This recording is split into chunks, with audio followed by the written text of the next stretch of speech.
ಗ್ರಹಸ್ಥಿತಿಗಳ ಬದಲಾವಣೆ ಬಗ್ಗೆ ಹೇಳ್ತಾ ಇದ್ರಿ. ಆ ಸಂದರ್ಭದಲ್ಲಿ ತಂತ್ರ ರಹಸ್ಯ ಕೂಡ ಮುಖ್ಯ ಅಂತಿದ್ರಿ. ಖಂಡಿತಮ್ಮ. ಒಂದೊಂದು ಪರಿಹಾರಗಳು ಒಂದೊಂದು ಭಾಗಗಳಲ್ಲಿರುತ್ತೆ.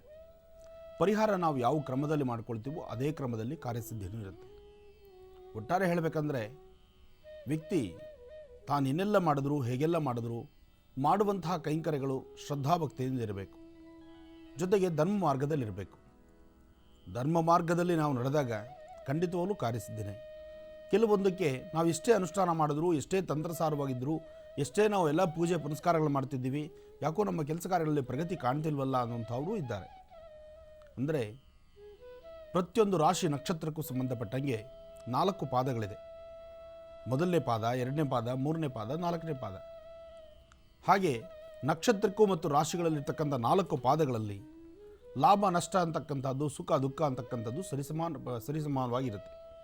ಆದರೆ ಒಂದೊಂದು ಭಾಗಗಳಲ್ಲಿ ಕೆಲವೊಬ್ಬರಿಗೆ ನೀವು ಮಾಡಿದಂತಹ ಅನುಷ್ಠಾನ ಇನ್ನೂ ಸಂಕಲ್ಪ ಮಾಡಿದರೆ ಸಾಕು, ಮಾಡಿದ ಮರುಕ್ಷಣವೇ ಕಾರ್ಯಸಿದ್ಧಿ ಆಗೋಗುತ್ತೆ. ಏನಾರೋ ಒಂದು ಪೂಜೆ ಪುನಸ್ಕಾರ, ಒಂದಿಷ್ಟು ಜಪ ತಪ ಅಥವಾ ಗುರುಗಳು ಹೇಳಿದ್ದಾರೆ, ಈ ಮಾರ್ಗದಲ್ಲಿ ನಡೆದರೆ ನಮಗೆ ಅನುಕೂಲ ಆಗುತ್ತೆ ಅಂಥೇಳಿ ನೀವು ಅದನ್ನು ಅನುಸರಿಸ್ತೀನಿ ಅಂತ ಸಂಕಲ್ಪ ಮಾಡಿದರೆ ಸಾಕು, ಕೆಲಸ ಕಾರ್ಯಗಳಾಗ್ತಿರುತ್ತೆ. ಅದರಿಂದ ಶುಭ ಶಕನಗಳನ್ನು, ಒಂದಿಷ್ಟು ಶುಭದ ಸಂಕೇತಗಳನ್ನು ಅಥವಾ ಶುಭ ಸಮಾಚಾರವನ್ನು ನೀವು ಗ್ರಹಿಸ್ತೀರಿ. ಕೆಲವೊಬ್ಬರು ತಂತ್ರಸಾರವನ್ನು ಶ್ರದ್ಧಾಭಕ್ತಿಯಿಂದ ಮಾಡ್ತೀರಿ. ಮಡಿಯಿಂದ ಒದ್ದೆ ಬಟ್ಟೆ ಉಟ್ಕೊಂಡು ಭಾಳಷ್ಟು ನಾವು ಏನು ಹೇಳ್ತೀವಿ ಹೇಳೋದಕ್ಕಿಂತ ಹೆಚ್ಚಿನಾದ ರೀತಿಯೇ ಮಾಡಿರ್ತೀರಿ. ಆದರೂ ಫಲ ಅನ್ನೋದು ಸಿಕ್ಕಿರೋದಿಲ್ಲ.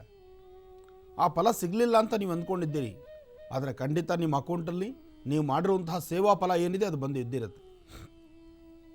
ಆದರೆ ಅದನ್ನು ಕಾರ್ಯಗತಿಗೆ ತಗೊಳ್ಬೇಕಾದ್ರೆ, ಅದರಿಂದ ನಿಮಗೆ ಸಮಯ ಸಿಗಬೇಕಾದ್ರೆ ಇರ್ತಕ್ಕಂತಹ ಕರ್ಮಫಲ ಅನ್ನೋದಿದೆಯಲ್ಲ, ಪ್ರತಿಯೊಬ್ಬ ವ್ಯಕ್ತಿಗೂ ಪ್ರತಿಯೊಬ್ಬ ಜಾತಕ ಪುರುಷನಿಗೂ ಅವಂದೇ ಆದಂತಹ ಜನ್ಮದ ಆರಂಭ ಇರತಕ್ಕಂತಹ ಪ್ರಾರಬ್ಧ ಕರ್ಮದ ಫಲ ಆತನ ಅಕೌಂಟಲ್ಲಿರುತ್ತೆ. ಇದನ್ನು ಚೆನ್ನಾಗಿ ಎಲ್ಲರೂ ತಿಳ್ಕೊಳ್ಳಿ. ಯಾಕೆಂದರೆ ಇವತ್ತು ನಾವು ಕೆಲವು ಪರಿಹಾರಗಳಿಗಾಗಿ, ಕೆಲವು ಸಮಸ್ಯೆಗಳ ಪರಿಹಾರಕ್ಕಾಗಿ ನಾವು ಪರಿಹಾರವನ್ನು ಹುಡುಕೊಳ್ತಾ ಇದ್ದೀವಿ, ಪರಿಹಾರವನ್ನು ಮಾಡ್ಕೊಳ್ತಾ ಇದ್ದೀವಿ. ಆ ಪರಿಹಾರ ಮಾಡಿಕೊಂಡ ಮರುಕ್ಷಣವೇ ನಮ್ಮ ಕಾರ್ಯಸಿದ್ಧಿ ಆಗಬೇಕು ನಿಜ. ಆದರೆ ನಮ್ಮ ಅಕೌಂಟಲ್ಲಿರ್ತಕ್ಕಂತಹ ನಮ್ಮ ಪ್ರಾರಬ್ಧ ಕರ್ಮದ ಫಲ ಅದನ್ನು ನಾವು ಖರ್ಚು ಮಾಡಿದ್ದೀರಾ, ನಾವು ಅದನ್ನು ಡ್ರಾ ಮಾಡಿದ್ದೀರಾ, ಮತ್ತು ಯಾರೂ ಮಾಡಲಿಕ್ಕಾಗೋದಿಲ್ಲ. ಇಂತಹ ಪರಿಸ್ಥಿತಿ ಇದೆ. ಅದಕ್ಕಾಗಿ ಸಾಧ್ಯವಾದಷ್ಟು ಒಳ್ಳೆಯದನ್ನು ಮಾಡ್ತಾ ಒಳ್ಳೆಯದ್ರ ಬಗ್ಗೆ ಚಿಂತನೆ ಮಾಡೋದ್ರಿಂದ ಮೊದಲನೇ 2ನೇ ಪಾದದಲ್ಲಿ ನಮಗೆ ಸಿಕ್ಕಿಲ್ಲ ಅಂದರೂ 3ನೇ ಪಾದದಲ್ಲಿ ಖಂಡಿತ ಕಾರ್ಯಸಿದ್ಧಿ ಆಗುತ್ತೆ.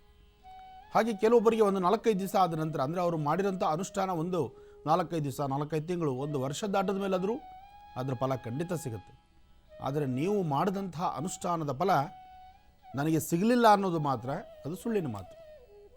ಖಂಡಿತವಾಗಲೂ ಕಾರ್ಯಸಿದ್ಧಿ ಇದೆ. ಅಂದರೆ ಪ್ರತಿನಿತ್ಯದ ಕೈಂಕರ್ಯದ ಜೊತೆ ನೀವೇನು ಎಕ್ಸ್ಟ್ರಾ ಸೇರಿಸಿ ಮಾಡಿಸುತ್ತೀರಿ, ಪ್ರತಿನಿತ್ಯ ನಾವು ಮಾಡುವಂತಹ ಕೆಲಸಗಳಲ್ಲಿ ಇನ್ನೊಂದು ಕೆಲಸವನ್ನು ಜೋಡಿಸ್ಕೊಂಡು ಇರುವ ಸಮಯವನ್ನು ಅದಕ್ಕೂ ಒಂದಿಷ್ಟು ಸಮಯವನ್ನು ಕೊಟ್ಟು ಅಲ್ಲಿ ಶ್ರದ್ಧಾಭಕ್ತಿಯಿಂದ ನಿಮ್ಮ ದೇಹವನ್ನು ದಂಡಿಸಿ ನೀವು ಮಾಡುವಂಥ ಅನುಷ್ಠಾನದ ಫಲ ಖಂಡಿತವಾಗಲೂ ಕಾರ್ಯಸಿದ್ಧಿ ಇದೆ.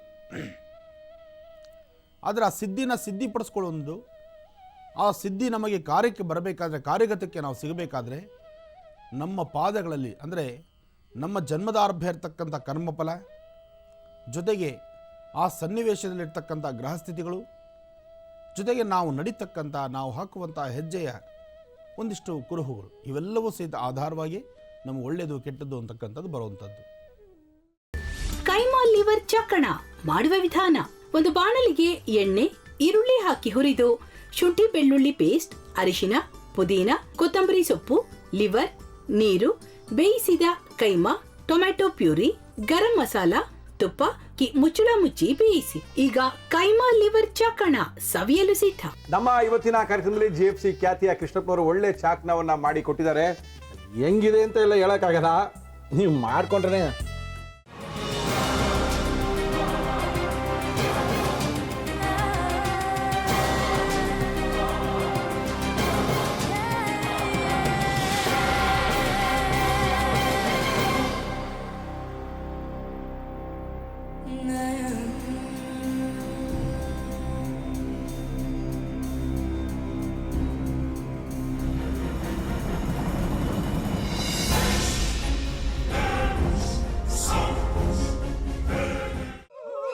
ಎಟ್ಟಿ ತಕೊಳಕ್ ಬಂದವ್ರನ್ನ ಸುಮ್ಮನೆ ಬಿಡಲ್ಲ, ರೂಮ್ ಕರ್ಕೊಂಡೋಗಿ ಸಾಯಿಸ್ಬಿಡ್ತದೆ.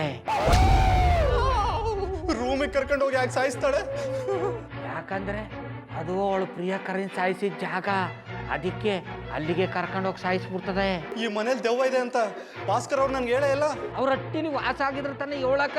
ಹಟ್ಟಿಲಿ ವಾಸ ಆಗಿರೋರ್ನ ಯಾನು ಮಾಡಲ್ಲ, ಆದ್ರೆ ಹಟ್ಟಿ ತಕೊಳಕ್ ಬಂದವ್ರನ್ನ ಅದು ಸುಮ್ಮನೆ ಬಿಡಲ್ಲ ಬಿಡಲ್ಲ ಬಿಡಲ್ಲ. ಇದನ್ನೆಲ್ಲ ಹೇಳ್ತಿದ್ಯಲ್ಲ, ನೀ ಯಾರು? ನಾನು ಈ ಹಟ್ಟಿ ವಾಚ್ಮ್ಯಾನು. ನಾನು ಅರ್ಜೆಂಟಾಗಿ ರಾಮನಗರ ಹೋಗ್ಬೇಕು. ನೀನು ವೆಹಿಕಲ್ ಕಳಿಸ್ತೀಯಾ? ಅಷ್ಟೇ ತಾನೇ, ಎಷ್ಟು ಗಂಟೆಗೆ ಅಂತ ಹೇಳಿ ಕಳಿಸ್ತೀನಿ. ಮೊನ್ನೆ ಯಾರೊಬ್ರನ್ನ ಕಳಿಸಿದ್ಯಲ್ಲ, ಅವನೇ ಕಳಿಸು, ಚೆನ್ನಾಗಿ ಓಡಿಸ್ತಾನೆ ಅವನು. ಮೊನ್ನೆನಾ? ಹಾ, ಶಿವು ಇರಬೇಕು. ಹಾಂ, ಅವನೇ. ಅಯ್ಯೋ, ಅವ್ನು ನಿನ್ನೆಯಿಂದ ಕೆಲಸಕ್ಕೆ ಬಂದಿಲ್ಲ. ಫೋನ್ ಮಾಡಿದ್ರೆ ರಿಸೀವ್ ಮಾಡ್ತಿಲ್ಲ.